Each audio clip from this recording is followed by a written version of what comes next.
میں نے جو متعدد مواقع سے آیات مبارکہ آپ کو سنائی کہ ہر جگہ پر چوٹی کی چیز صبر ہے، آخری چیز جو بیان ہوتی ہے وہ صبر ہے۔ سورۃ العصر میں آخری بات وَتَوَاصَوْا بِالصَّبْرِ یا ایھا الذین آمنوا استعینوا بالصبر والصلاۃ، اے ایمان والو مدد حاصل کرو صبر سے اور نماز سے۔ ان اللہ مع الصابرین، اللہ تعالیٰ صبر کرنے والوں کے ساتھ ہے۔ اور پھر آگے چل کر وَبَشِّرِ الصَّابِرِينَ الَّذِينَ إِذَا أَصَابَتْهُمْ مُصِيبَةٌ قَالُوا إِنَّا لِلَّهِ وَإِنَّا إِلَيْهِ رَاجِعُونَ، اے نبی بشارت دیجئے، خوشخبری دیجئے ان صبر کرنے والوں کو کہ جن پر جب بھی کوئی تکلیف یا مصیبت نازل ہوتی ہے تو کہتے ہیں کہ ہم اللہ ہی کے ہیں اور اللہ ہی کی طرف ہمیں لوٹ جانا ہے۔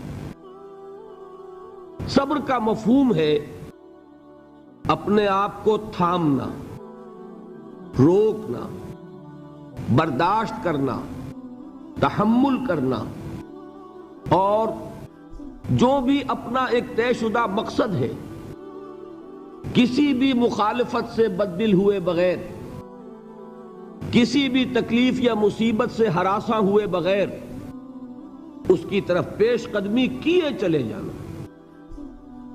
بڑی سخت سردی پڑ رہی ہے، فجر کا وقت ہے، گرم پانی کا اہتمام نہیں ہے، اب اس وقت فجر کی نماز کے لیے اٹھنا، ٹھنڈا پانی اگر ہے تو وضو تو کرنا ہوگا، اس ٹھنڈے پانی سے وضو کرنا، اس وقت لحاف سے نکلنا ہی بہت مشکل، ٹھنڈے پانی سے وضو کرنا اور مصیبت۔ یہ جب تک انسان میں صبر کا مادہ نہ ہوگا ممکن ہی نہیں۔ اس کو کہیں گے صبر علی الطاعہ، اطاعت پر صبر کرنا۔ ناگواری محسوس ہو رہی ہے لیکن اس ناگواری کو برداشت کرتے ہوئے انسان اللہ کے حکم کے اوپر جمع رہے، اللہ کے حکم پر عمل کرے۔ یہ کیا ہے؟ یہ صبر ہے۔ اگر یہ صبر نہیں ہے تو ظاہر بات ہے کہ انسان اللہ کے اس حکم پر عمل نہیں کر سکے گا۔ صبر کا مادہ نہیں ہوگا تو آپ کام نہیں کر سکیں گے۔ اور اسی کا ایک دوسرا رخ ہے، جب آپ دعوت حق کے لیے کھڑے ہوں گے پہلا قدم کیا آتا ہے؟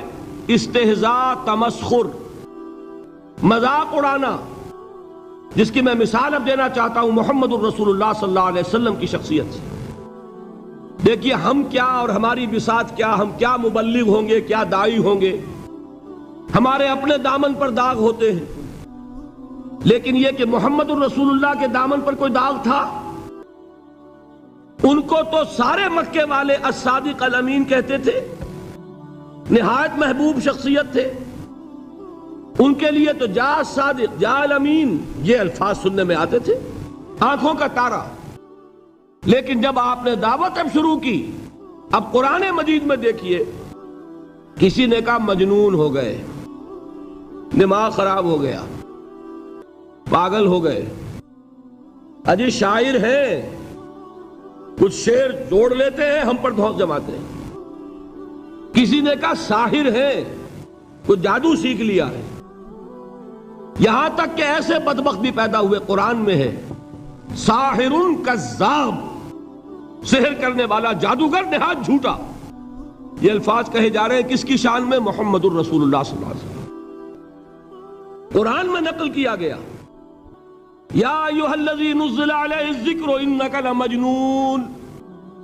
کبھی آپ نے اس کا ترجمہ سوچا؟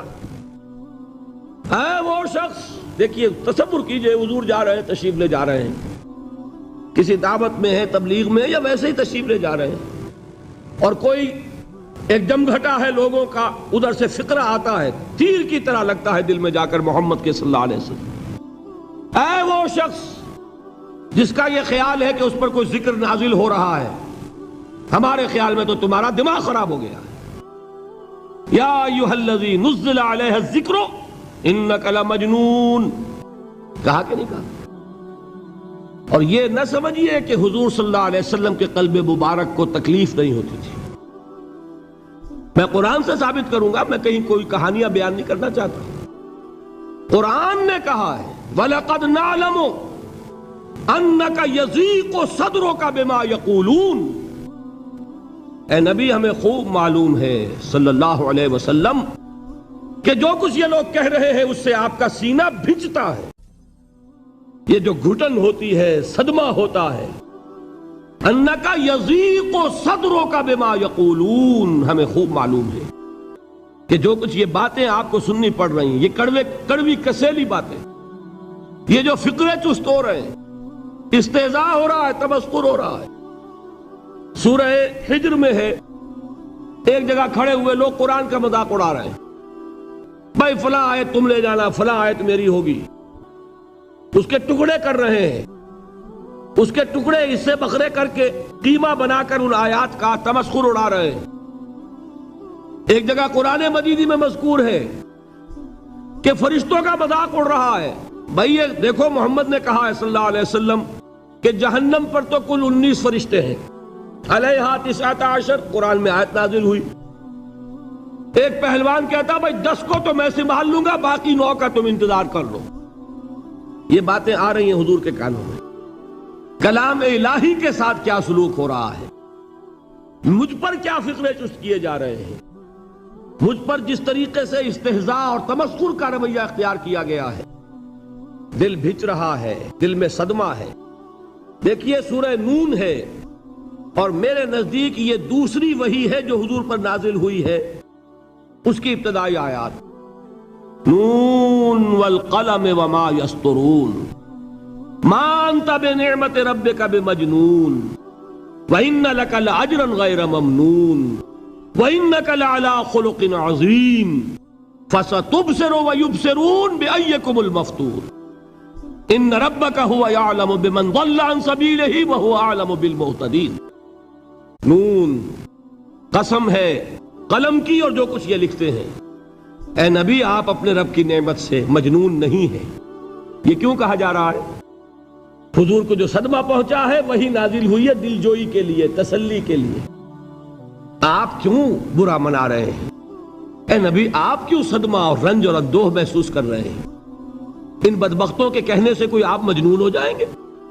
مانتا بے نعمت ربک بمجنون وَإِنَّ لَكَ لَأَجْرًا غَيْرَ مَمْنُونَ، آپ کو جو یہ صبر کرنا پڑ رہا ہے، آپ کو جو یہ جھیلنا پڑ رہا ہے، اس کی وجہ سے آپ کو وہ اجر ملے گا جس کا سلسلہ کبھی منقطع نہیں ہوگا۔ وَإِنَّكَ لَعَلَىٰ خُلُقٍ عَظِيمٍ، اور اے نبی آپ تو خلق عظیم کے حامل ہیں۔ آپ کا اخلاق، آپ کا کردار، آپ کی سیرت، آپ کی شخصیت میں طہارت، نفاست، پاکیزگی، آج تک دنیا نے کوئی پاگل، کوئی مجنون ایسا بھی دیکھا؟ یہ ساری باتیں اللہ تعالیٰ حضور کی دلجوئی کے لیے فرما رہے ہیں۔ اس سے آپ اندازہ کیجئے کہ کتنا صدمہ ہوتا ہوگا۔ یہی ہے، اس ساری چیز کو جمع کیجئے تو یہ چیز کیا ہے؟ وَاصْبِرْ عَلَىٰ مَا يَقُولُونَ وَاهْجُرْهُمْ هَجْرًا جَمِيلًا، صبر کرو اے نبی، صبر کرو اے محمد صلی اللہ علیہ وسلم، جھیلو اور برداشت کرو اس پر جو یہ کہہ رہے ہیں۔ یریدون لیطفئوا نور اللہ بافواہہم، یہ چاہتے ہیں کہ اللہ کے نور کو اپنے منہ سے بجھا دیں، پھونکے مار کے ہی بس۔ نور خدا ہے کفر کی حرکت پہ خندہ زن، پھونکوں سے یہ چراغ بجھایا نہ جائے گا۔ یریدون لیطفئوا نور اللہ بافواہہم واللہ متم نورہ ولو کرہ الکافرون، یہ چاہتے ہیں کہ اپنے منہ کی پھونکوں سے اللہ کے نور کو بجھا دیں، حالانکہ اللہ تعالیٰ تو اپنے نور کا اتمام فرما کر رہے گا، خواہ ان کافروں کو کتنا ہی ناگوار ہو۔ اس کی ترجمانی ہے نور خدا ہے کفر کی حرکت پہ خندہ زن، پھونکوں سے یہ چراغ بجھایا نہ جائے گا۔ یہی وجہ ہے، دیکھیے مکی صورتوں میں خود نبی اکرم صلی اللہ علیہ وسلم کو اتنے مختلف پیرایوں میں صبر کا حکم دیا گیا۔ کچھ مثالیں میں دے چکا ہوں، وَلِرَبِّكَ فَاصْبِرْ، اسی طریقے سے وَاصْبِرْ كَمَا صَبَرَ أُولُو الْعَزْمِ مِنَ الرُّسُلِ، اے نبی صبر کیجئے جیسے کہ صبر کیا ہمارے اولو العزم رسولوں نے۔ وَاصْبِرْ وَمَا صَبْرُكَ إِلَّا بِاللَّهِ، اے نبی صبر کیجئے اور آپ کا صبر تو اللہ ہی کے سہارے ہے۔ وَاصْبِرْ لِحُكْمِ رَبِّكَ، یہ سورہ نون جس کی ابتدائی آیات میں نے آپ کو سنائی، نون والقلم وما یسطرون ما انت بنعمت ربک بمجنون. اس کا اختتام کیا ہوتا ہے؟ وَاصْبِرْ لِحُکْمِ رَبِّكَ وَلَا تَكُنْ كَصَاحِبِ الْحُوتِ اِذْ نَادَىٰ وَهُوَ مَكْظُومٌ. اے نبی صبر کیجئے اپنے رب کے فیصلے کا، انتظار کیجئے اور اس مچھلی والے کے مانند نہ ہو جائیے. مچھلی والا کون؟ حضرت یونس علیہ السلام. مچھلی والے نے اپنے دینی حمیت اور غیرت جو تھی اس کی وجہ سے اللہ کے حکم کا انتظار نہیں کیا، اپنی قوم کو چھوڑ کر چل دیے. نبی کا، رسول کا یہ معاملہ ہوتا ہے. جیسے کہ آپ کو معلوم ہے کوئی افسر ہے کسی حکومت کا، وہ اپنی پلیس آف ڈیوٹی کو نہیں چھوڑ سکتا. He must stick to his place of duty. بڑے افسرز کے لیے تو یہ بہت بہت اہم بات ہے. تو اے رسول، جہاں آپ کو ہم نے تعینات کیا ہے آپ وہاں سے ہل نہیں سکتے کہ ذرا مخالفت ہوئی، لوگوں نے فقرے چست کیے اور آپ کہیں اور چل دیے. دفعہ ہو، یہ بات نہیں سننا چاہتے، میں کسی اور کو سناؤں گا. ہو سکتا ہے نا؟ ہم تو کرتے ہیں نا یہ، اس لیے کہ ہمیں تو اللہ نے کہیں تعینات تو نہیں کیا نا. اگر ایک جگہ کے لوگ بات نہیں سنتے، چلو بھائی ہم کہیں اور جائیں گے، وہاں بات سنائیں گے. لیکن رسول کا معاملہ ہوتا ہے جو اس کی پلیس آف اپوائنٹمنٹ ہے، he cannot leave his place without the express permission of Allah subhanahu wa ta'ala. آپ نے یہ سنا ہوگا، سیرت کی تقاریر میں پڑھا ہوگا کہ مدینے کی طرف ہجرت کی اجازت حضور نے تمام صحابہ کو دے دی. خود منتظر رہے جب تک کہ اللہ کی طرف سے اجازت نہیں آ گئی. حضرت ابو بکر پوچھتے رہتے تھے حضور اجازت آ گئی کہ نہیں؟ نہیں ابھی نہیں آئی. حضور اذن آ گیا؟ نہیں آیا. ابھی نہیں آیا. حبشہ کی طرف سب کو بھیج دیا، اجازت دے دی جو جانا چاہے چلا جائے. حضور کی صاحبزادی جو حضرت عثمان کے نکاح میں تھی وہ بھی ہجرت کر رہی ہیں، لیکن حضور تو نہیں گئے. رسول نہیں چھوڑ سکتا اپنی جگہ کو. یہاں تک کہ تمام تقریباً صحابہ چلے گئے، حضور رہ گئے، حضرت ابو بکر رہ گئے، حضرت علی رہ گئے. اور حضرت ابو بکر پوچھ رہے ہیں بار بار اجازت آئی یا نہیں؟ نہیں ابھی نہیں آئی. حضرت عائشہ نے واقعہ بیان کیا کہ ایک روز اچانک دوپہر کے وقت ہم نے دیکھا کہ حضور نے اپنے پورے جسم کو ڈھانپا ہوا ہے، چہرے کو بھی کپڑے میں ڈھانکا ہوا ہے اور تشریف لا رہے ہیں. یہ اس میں تعجب کی بات یہ کہ عرب میں آج بھی آپ کو معلوم ہے کہ یہ چیز جو ہے ان کی روایات کے خلاف ہے کہ دوپہر کے وقت کوئی کسی سے ملنے جائے. یہ وقت جو ہے قیلولے کا ہے، آرام کا ہے. تو این ٹھیک دوپہر کے وقت تشریف لائے حضور. آپ نے آ کے حضرت ابو بکر سے فرمایا کہ اجازت آ گئی ہے. حضرت ابو بکر نے بہت خوش ہو کر ایک بات کہی، حضور میں نے 2 اونٹنیاں تیار کی ہوئی ہیں. یعنی اب آپ وہ تو سوچتے تھے نا شاباش ملے گی کہ میں نے تیاری کی ہوئی ہے.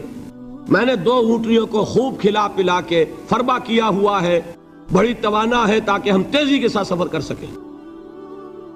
حضور نے توقف کیا، فرمایا ہاں ٹھیک ہے، 1 اونٹنی میں استعمال کروں گا لیکن میں اس کی قیمت ادا کروں گا. حضرت ابو بکر کی آنکھوں میں آنسو آ گئے. روتے ہوئے کہا حضور مجھ سے یہ مغایرت، کیا یہ جان اور مال کسی اور کے لیے ہے؟ آپ مجھ سے بھی کہہ رہے ہیں میری اونٹنی جو ہے وہ بھی بلا معاوضہ آپ قبول نہیں فرما رہے.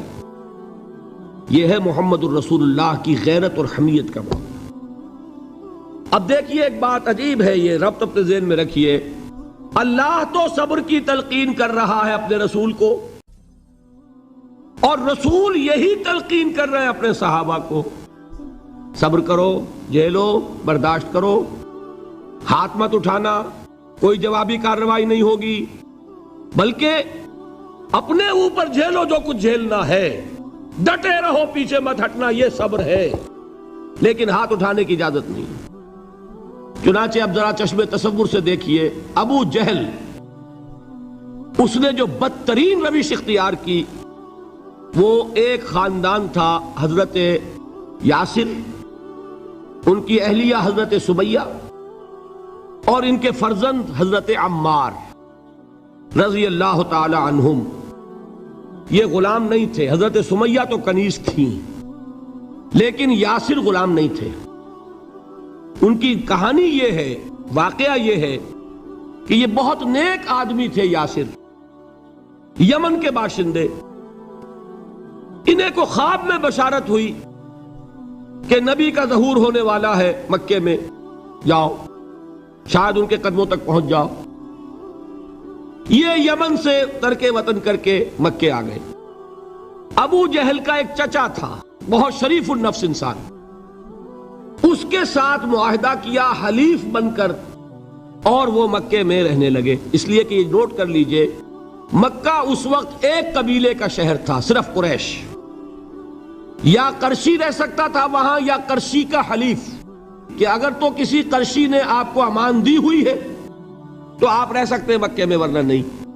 یا تیسرے قرشی کا غلام، غلام تو ملکیت ہی ہے اس کی، جیسے بھیڑ بکری ہے کسی قرشی کی، اسی طرح اس کے غلام ہے۔ یہ تین کیٹیگریز تھی انسانوں کی مکے میں۔ اسی کو نوٹ کیجئے کہ جو بیچارے غلام تھے وہ سب سے زیادہ ستائے گئے، اس لیے کہ غلاموں کے تو حقوق ہی کوئی نہیں تھے۔ بلال غلام تھے، ابو فقی غلام تھے، زنیرہ ایک کنیز تھی، ان کو جو ماریں پڑی ہیں اس کا آپ کو معلوم ہے۔ حضرت بلال کے ساتھ جو کچھ امیہ ابن خلف نے کیا، کہ جس طریقے سے کہ حیوانوں کی لاشیں جو ہے کھینچ کر گھسیٹ کر لے جائی جاتی ہیں، ان کی گردن میں رسی ڈال کر گھسیٹتے، اسی طریقے سے حضرت بلال کے گردن میں رسی ڈال کر ٹھیک دوپہر کے وقت مکے کی سنگلاخ گلیوں کے اندر گھسیٹا جاتا تھا۔ نیچے زمین جل رہی ہے توے کی طرح، اور ویسا بھی ہوتا تھا کہ چت لٹا دیا، اوپر سے وہ آگ مکے کا، کہ سورج جو ہے ذرا نوٹ کیجئے، آگ برسا رہا، نیچے زمین توے کی طرح جل رہی ہے، اور ایک بھاری سل بھی لا کر جو ہے سر پر رکھ دی، چھاتی پر رکھ دی گئی ہے کہ آواز نہیں نکل رہی، جھاگ نکل رہے منہ سے، لیکن اس حال میں بھی احد احد احد، ایک ایک اللہ، قل هو اللہ احد، الفاظ نکل رہے۔ یہ ہے وہ صبر، صبر علی الابتلاء، صبر علی الایذاء۔ یہ ابتلاء اور ایذاء پر صبر ہے، جھیلو، برداشت کرو، اس توحید پر قائم رہو، محمد کی رسالت کے اقرار کرتے رہو صلی اللہ علیہ وسلم، لیکن ہاتھ نہیں اٹھانا۔ اب میں آپ کو بتا رہا تھا یہ تو غلام تھے، یہ جو تھے یاسر، یہ حلیف تھے، غلام تو نہیں تھے نا۔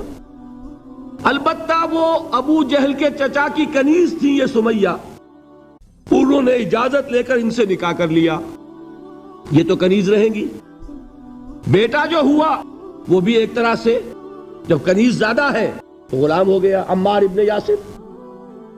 وہ جو شخص تھا بہت شریف النفس ابو جہل کا چچا، وہ مر گیا، اب ابو جہل جو ہے اس خاندان کا سربراہ ہے، لہذا یہ تینوں جو افراد ہیں وہ اس کے رحم و کرم پر ہیں۔ یاسر کو بھی پروٹیکشن اگر ہے تو ابو جہل کی ہے، ابو جہل جو چاہے کرے، اور سمیہ تو کنیز ہے ہی، اس کا تو کوئی حق ہے ہی نہیں، جو چاہے کرے، اور عمار ان دونوں کا بیٹا ہے، لہذا بدترین معاملہ کیا ابو جہل نے ان تین افراد کے ساتھ۔ حضرت سمیہ کے ساتھ جو کچھ کیا گیا ہے آپ اس کا تصور نہیں کر سکتے۔ بالآخر جو شہید کیا حضرت سمیہ کو ایذائیں دے دے کے، سسکا سسکا کے، ان کے جسم کے نازک حصوں کو جلا کے، داغ دے کر، کہتا کیا تھا، ایک دفعہ کہہ دو کہ میرا جو یہ بت ہے یہ بھی الہ ہے، مان لو میں چھوڑ دوں گا۔ تنگ آ گیا، کسی طریقے سے ایک دفعہ کہہ دو پھر میں چھوڑ دوں گا۔ لیکن یہ میاں بیوی حضرت یاسر اور حضرت سمیہ رضی اللہ تعالی عنہما، یہ ہے ثبات، یہ ہے صبر، یہ ہے استقلال، ایک مرتبہ بھی کہنے کے لیے تیار نہیں ہوئے، جو چاہو کر لو، اب ہم تو اس سے پیچھے نہیں ہٹیں گے۔ تنگ آ کر اس نے حضرت سمیہ کی تو شرمگاہ میں برچھا مارا اور شہید کیا۔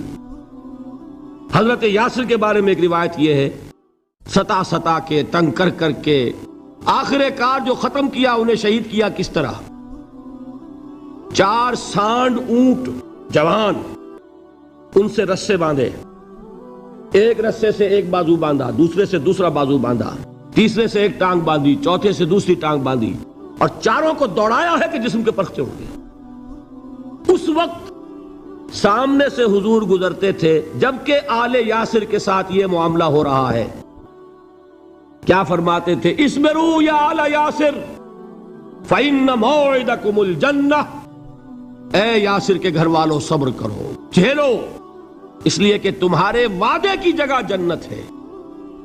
اللہ تعالیٰ ادھر آنکھ بند ہوگی ادھر جنت میں تمہارا داخلہ ہو جائے گا. یہ ہے تواصوا بالصبر والعصر ان الانسان لفی خسر. یہ تواصوا بالصبر پر کون عمل کر رہا ہے؟ محمد الرسول اللہ صلی اللہ علیہ وسلم. دے تو بھی محمد کی صداقت کی گواہی. یہ صداقت کی گواہی دیتے ہوئے انہوں نے اپنی جانیں دے دی. 4 سے لے کر 12 تک 8 برس اس کو کہتے ہیں پرسیکیوشن، فزیکل پرسیکیوشن، تشدد، مار پیٹ، جلانا، دہتے ہوئے انگاروں پر لٹانا، فاقے رکھنا، بھوکے رکھنا.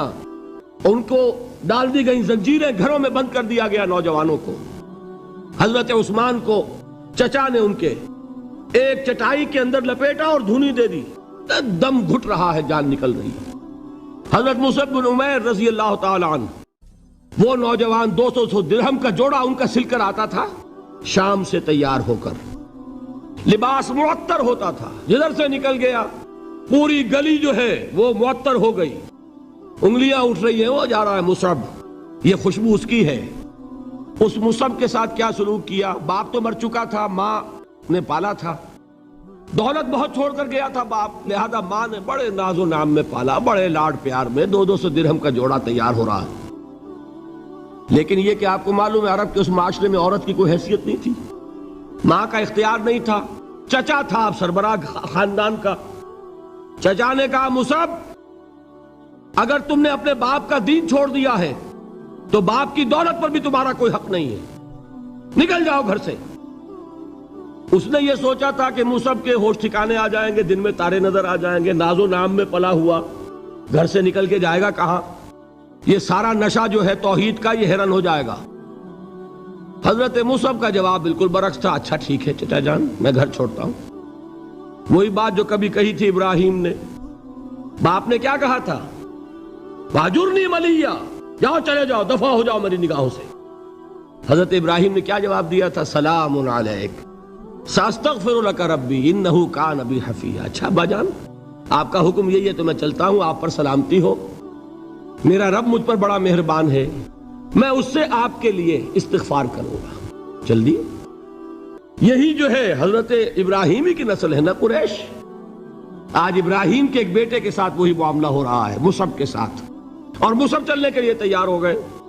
چچا نے سوچا میں سمجھتا تھا کہ ہوش ٹھکانے آ جائیں گے، یہ تو تیار ہو گیا نکلنے کے لیے. غصے میں آ کے اگلی بات کہی، یہ کپڑے جو پہنے ہوئے تم نے یہ بھی اسی مشرک باپ کی کمائی کے ہیں، اتارو ان کو. وہیں کپڑے اتارے، مادر زاد برہنہ گھر سے نکالے گئے. ماں کے پاس پہنچے، ماں نے آنکھوں پر ہاتھ رکھے. مصعب کیا ہوا؟ ماں سے کہتے ہیں کہ ماں میں موحد ہو گیا. اور وہاں سے گئے، پھر حضور کی خدمت میں کپڑے کہیں سے مانگے ہوں گے. یہ مصعب ہیں 200 درہم کا جوڑا پہننے والے. جب حضور پر مدینے کے 12 افراد ایمان لائے تھے، بیعت عقبہ اولا ہوئی، انہوں نے کہا کہ حضور ہمیں کوئی شخص اپنا ایسا شاگرد دیجئے جو ہمیں قرآن پڑھا سکے. حضور نے حکم دیا مصعب جاؤ، اب مدینے جاؤ، یثرب جاؤ، یثرب والوں کو قرآن پڑھاؤ، انہیں تبلیغ کرو. مصعب گئے ہیں وہاں، 1 سال کی کمائی 75 افراد لا کر حضور کے جھولی میں اگلے سال ڈال دیے کہ حضور یہ میری 1 سال کی کمائی ہے. 72 مرد 3 عورتیں. بہرحال وہ مصعب بن عمیر ہیں جو غزوہ احد میں شہید ہوئے، اور جب شہید ہوئے تو ان کے جسم پر صرف ایک چادر تھی. یہی چیزیں ہیں اصل میں کہ جو ہمارے دلوں کو منور کرنے والی ہیں نور ایمان سے. وہ علم بردار تھے غزوہ احد میں، جھنڈا مسلمانوں کا ان کے پاس تھا. ایک ہاتھ پر ایک شانے پر وار پڑا، ہاتھ کٹ گیا، دوسرے سے تھاما، دوسرے پہ کٹ گیا، اب دونوں حصوں کے بچے ہوئے ٹکڑوں سے جھنڈے کو تھاما، گرنے نہیں دیا، یہاں تک کہ شہید ہو گئے. گرے ہیں تو جھنڈا گرا ہے. شکل میں حضور سے بہت مشابہ تھے. خبر اڑ گئی کہ محمد شہید ہو گئے صلی اللہ علیہ وسلم. یہ مصعب بن عمیر کا واقعہ ہے. جب ان کو اب دفن کرنے کا وقت آیا، اور شہید کے لیے کفن جو ہے اس کا وہی لباس ہوتا ہے جو شہادت کے وقت ہو. حضور کے سامنے ایک پرابلم پیش کیا گیا. حضور مصعب کے جسم پر تو ایک چادر تھی، اور وہ چادر بھی اتنی چھوٹی ہے، یعنی 2 گز کی چادر بھی نہیں ہے. اس سے اگر سر ڈھانپتے ہیں مصب کا تو پیر کھل جاتے ہیں، پیر ڈھانپتے ہیں تو سر کھلتا ہے، کیا کریں؟ حضور نے فرمایا سر ڈھانپ دو چادر سے اور پیروں پر گھاس ڈال دو۔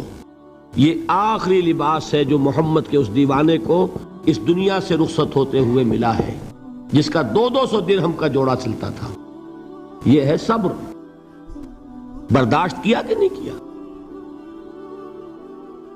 یہ خباب بن الارت پیشے کے لحاظ سے لوہار تھے۔ سوچئے ایک زندہ انسان کو دہتے ہوئے انگاروں پر لٹایا جا رہا ہے، ان انگاروں سے کھال جلی، کمر کی چربی پگھلی، اس پگھلنے والی چربی سے وہ انگارے ٹھنڈے پڑے۔ یہ سب کچھ جھیل رہا ایک شخص۔ سوچنے والوں نے سوچا نہیں ہوگا کیا جرم تھا ان کا، تو بڑا شریف آدمی ہے، بہت اچھا کاریگر ہے، وقت پر کام دیتا ہے، مناسب اجرت لیتا ہے، یہ کیا ہوا؟ یہ کوئی جرم نہیں، جرم صرف ایک ہے، ایک اللہ کو مانتا ہے اور محمد کے دامن سے وابستہ ہے صلی اللہ علیہ وسلم۔ فَاسْتَعِينُوا بِالصَّبْرِ وَالصَّلَاةِ، مدد حاصل کرو کس سے؟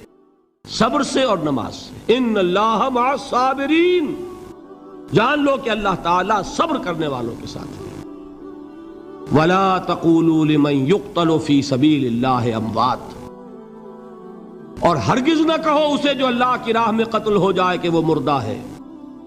بَلْ أَحْيَاءٌ وَلَكِنْ لَا تَشْعُرُونَ، نہیں، وہ زندہ ہے لیکن تمہیں ان کا شعور نہیں ہے۔ اور سنیے اب یہ آیت اہم ترین ہے صبر کے موضوع پر۔ وَلَنَبْلُوَنَّكُمْ بِشَيْءٍ مِّنَ الْخَوْفِ وَالْجُوعِ وَنَقْصٍ مِّنَ الْأَمْوَالِ وَالْأَنفُسِ وَالثَّمَرَاتِ وَبَشِّرِ الصَّابِرِينَ، اور دیکھو ہم تمہیں آزمائیں گے۔ وَلَنَبْلُوَنَّكُمْ، ہم لازماً آزمائیں گے تمہیں، بِشَيْءٍ مِّنَ الْخَوْفِ، خوف کی کیفیت طاری کر کے، والجوع، بھوک، فقر اور فاقہ، ونقص من الاموال، مالی نقصان، والانفس، جانی نقصان، والثمرات، اور ثمرات، پھلوں اور میووں کا نقصان۔ میرے نزدیک یہاں پر ثمرات کا مفہوم ایک اور بھی ہے۔ ایک تو صاف تھا کھجور کی فصل تیار ہے، غزوہ تبوک جانے کا حکم مل گیا، کون اتارے گا؟ اور کھجور وقت پر اتری نہیں، برباد ہو جائے گی۔ یہ ہو رہا ہے نا میووں کا نقصان۔ اور میرے نزدیک یہاں یہ بھی ہے، بسا اوقات بہت سی محنتوں کا نتیجہ انسان دیکھتا ہے کہ ضائع چلا گیا، میں نے 10 سال محنت کی، حاصل کوئی نہیں نکلا۔ یہ ثمرات کیا ہیں؟ محنتیں، محنتوں کے ثمرات کا ضیاع۔ کوشش آپ نے کی، قسمت کی خوبی دیکھیے، ٹوٹی کہاں کمن، 2-4 ہاتھ جب کے لبے بام رہ گئے۔ Be prepared. ایک شاعر کے یہ اشعار ہیں، یہ فصل امیدوں کی ہمدم اس بار بھی غارت جائے گی، سب محنت صبحوں شاموں کی اب کے بھی اکارت جائے گی۔ میرے نزدیک یہ ثمرات کا جو لفظ یہاں آیا ہے، وَنَقْصٍ مِّنَ الْأَمْوَالِ وَالْأَنفُسِ وَالثَّمَرَاتِ، سب محنت صبحوں شاموں کی اب کے بھی اکارت جائے گی۔ دھرتی کے کونوں کھدروں میں پھر اپنے لہو کی کھاد بھرو، پھر مٹی سینچو اشکوں سے، پھر اگلی رت کی فکر کرو، پھر اگلی رت کی فکر کرو، جب پھر ایک بار اجڑنا ہے۔ ایک فصل پکی تو بھر پایا، تب تک تو یہی کچھ کرنا ہے۔ ایک مقصد ہے سامنے، انقلاب برپا کرنا ہے۔ ایک کوشش ناکام ہو جائے کوئی پرواہ نہیں، نیکسٹ، پھر تیار رہو ناکامی کے لیے۔ ایسا نہ ہو جو انگریزی میں کہتے ہیں hope for the best but be prepared for the worst. ایسا نہ ہو کہ دوسری مرتبہ ناکام ہو کے بددل ہو جاؤ، تمہاری ہمتیں جواب دے جائیں، نہیں، پہلے سے تیار رہو کہ دوسری مرتبہ بھی ناکامی آئے تو آئے، لیکن جب تک کہ کامیابی حاصل نہیں ہوتی ہمیں یہ کام کیے چلے جانا۔ دیکھیے سیرت میں آیا کہ نہیں یہ واقعہ؟ بدر میں مسلمانوں کو فتح ہوئی تو احد میں زک پہنچی کہ نہیں؟ 70 صحابہ شہید ہوئے کہ نہیں؟ اگر ان کی ہمتیں جواب دے جاتی تو گاڑی کیسے چلتی آگے؟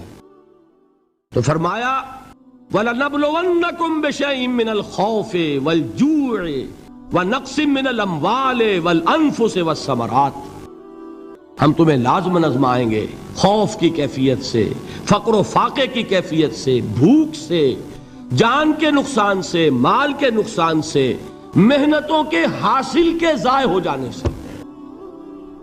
وَبَشِّرِ الصَّابِرِينَ، اور اے نبی بشارت دیجئے صبر کرنے والوں کو۔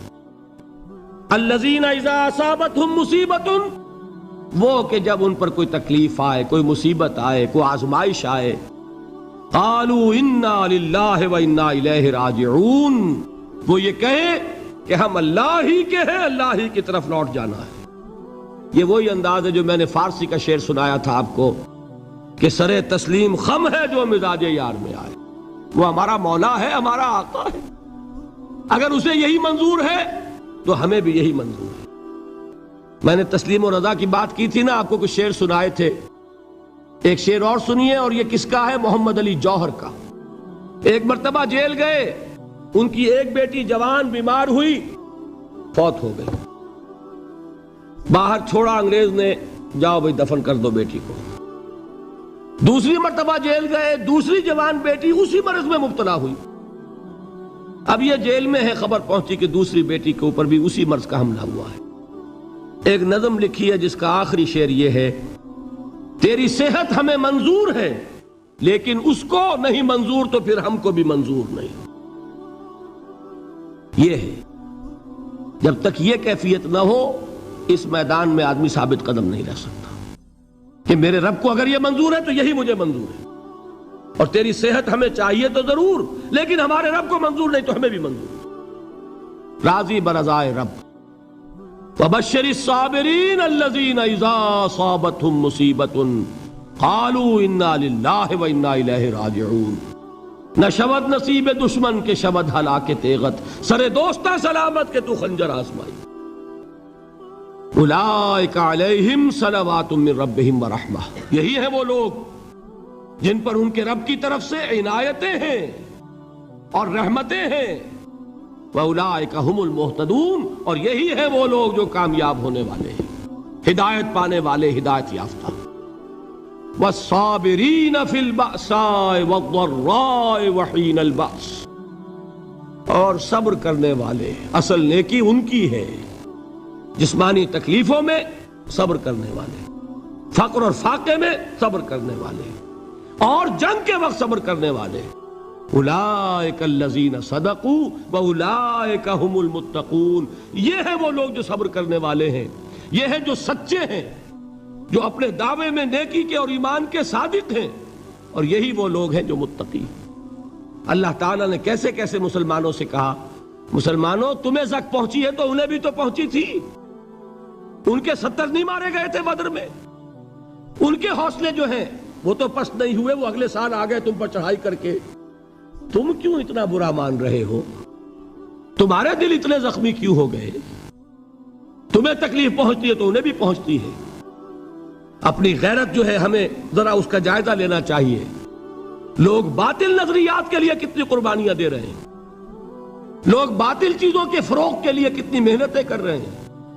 جیسا کہ میں نے ابھی کہا تھا، اسی غیرت کو چیلنج کرنے کے لیے، ذرا آپ کی حمیت دینی کو جوش دلانے کے لیے، قادیانی نوجوان کتنی تعداد میں اپنے آپ کو دین کے لیے وقف کرتا ہے، اور آپ کتنے نوجوان ہیں جو اپنے آپ کو دین کے لیے وقف کر دیں، اور ہوں وہ کھاتے پیتے گھرانوں کے لوگ۔ یہ نہیں ہے کہ اگر کوئی اور کام نہیں کر سکتا تو پھر یہ ہے کہ وہ دین کے کام میں لگ جائے۔ باصلاحیت لوگ، کھاتے پیتے لوگ، ذہنی استعداد رکھنے والے لوگ، اونچے گھرانوں کے لوگ، وہ وقف کریں اپنے آپ کو دین کے لیے۔ اس کے بغیر کیسے باہر آ جائے گی، کیسے رونق آ جائے گی؟ تو دنیا میں باطل نظریات والے جو ہیں، یہ بات کہی گئی ہے، مسلمانوں تم اگر توحید کے لیے لڑ رہے ہو، دیکھتے نہیں ابو جہل کو، اس نے گردن کٹوائی ہے شرک کے لیے، شرک کے لیے گردن کٹوائے، اور تم توحید کے لیے گردن کٹوانے کو تیار نہ ہو۔ اس نے گردن کٹوائی کہ نہیں کٹوائی؟ اور کس طرح کٹوائی ہے؟ جو کہ بڑا متکبر قسم کا، فرعون قسم کا شخص تھا، جب گردن کاٹنے لگے تو کہتا ہے ذرا نیچے سے کاٹنا، تاکہ جب تم نیزے کے اوپر چڑھاؤ میرے سر کو تو اونچا نظر آئے، معلوم ہو سردار کا سر ہے۔ وہ بدبخت مرتے ہوئے بھی جو اس کی یہ کیفیت تھی نا، اس کو ذہن میں رکھیے۔ تو یہ اس لوگوں نے قربانیاں دی، جانیں دی، تو فرمایا اگر تم ان سے زیادہ قربانی نہیں دو گے، یہ جو نوٹ کر لیجئے اس کو، مجرد اگر حق کو غالب کرنا اللہ کے ذمے ہو تو آنے واحد میں غالب کر دے گا، تمہیں تکلیف ہی دینے کی ضرورت نہیں۔ سمجھ رہے؟ کیا اللہ کے مقابلے میں کوئی باطل کی طاقت ٹھہر سکتی ہے؟ یہ تمہارے ایمان کا امتحان ہے، یہ تمہارے خلوص کی آزمائش ہے، یہ تمہارے امتحان کا ثبوت درکار ہے کہ اللہ تعالیٰ دیکھنا چاہتا ہے تم اس کے لیے اپنی جانیں قربان کرنے کو تیار ہو کہ نہیں، تم اس کے لیے تن من دھن لگانے کو تیار ہو کہ نہیں۔ اور یہ جان لو کہ اگر کفار اور مشرکین اور ملحدین اور باطل نظریات والے وہ جو کچھ قربانیاں اپنے باطل نظریات کے لیے دے رہے ہیں، ان سے زیادہ اگر تم نہیں دو گے تو حق غالب نہیں ہوگا۔ انہوں نے جو صبر کیا ہے اپنے باطل نظریات پر، اگر تم اس سے زیادہ صبر کا ثبوت نہیں دو گے اپنے اس حق پر تو حق غالب نہیں ہوگا۔ اس لیے فرمایا یا ایھا الذین آمنوا اصبروا وصابروا، نہ صرف یہ کہ صبر کرو بلکہ صبر میں اپنے دشمنوں سے آگے نکلو، ان کے صبر سے بڑھ کر صبر کرو۔ وَرَابِطُوا، مرابطہ کہتے ہیں چوکس رہنا، ہوشیار، پہرا دو، ایسا نہ ہو کہ دشمن جو ہے غفلت میں تمہارے اوپر کوئی حملہ جو ہے کر بیٹھے۔ وَاتَّقُوا اللَّهَ، اور اللہ کا تقوی اختیار کرو، لعلکم تفلحون، تاکہ تم فلاح پاؤ۔ یہ ہے حضرات تواصوا بالصبر۔ میں نے عرض کیا تھا ہر جگہ پر آپ کو چوٹی کی بات صبر ملے گا۔ آیت الکرسی، آیت البر جو میں نے آپ کو سنائی آخر میں، والصابرین فی الباساء والضراء وحین الباس، حامیم سجدہ، وما یلقاها الا الذین صبروا وما یلقاها الا ذو حظ عظیم، اس کے بغیر تو نہیں ہوگا۔